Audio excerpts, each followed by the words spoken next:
क्रांती news, आवाज सर्वसामान्यांचा।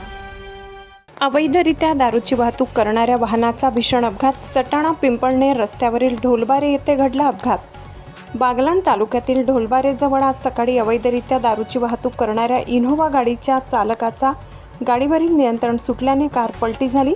सुदैवाने या अपघातात जीवितहानी झाली नाही। मिळालेल्या माहितीनुसार वाहन क्रमांक GJ 15CO5839 वाहनाने सलग 2 ते 3 पलट्या घेतल्याने परिसरात एकच खळबळ उडाली आहे। अपघाताची माहिती मिळताच सटाणा पोलीस निरीक्षक योगेश पाटील यांच्या मार्गदर्शनाखाली पोलीस उपनिरीक्षक अमोल सूर्यवंशी, गोपनीय शाखेचे जितेंद्र बोरसे, पोलीस हवालदार योगेश पवार, पोलीस कर्मचारी अजय साबळे, स्वप्नील तोटे यांनी तातडीने घटनास्थळी धाव घेतली। अपघातग्रस्त वाहनाची पाहणी केली असता त्यामध्ये मोठ्या प्रमाणात दारूचा साठा आढळून आला।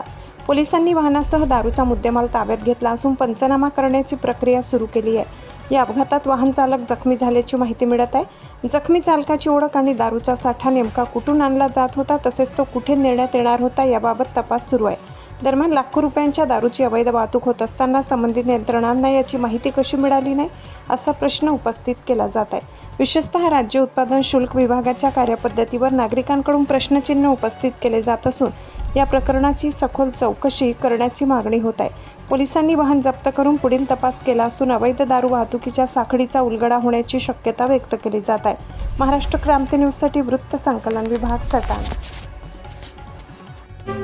अशाच नवनवीन बातम्या पाहण्यासाठी आमच्या महाराष्ट्र क्रांती न्यूज या YouTube चॅनलला लाईक करा, सबस्क्राईब करा आणि बेल आयकॉनला प्रेस करा।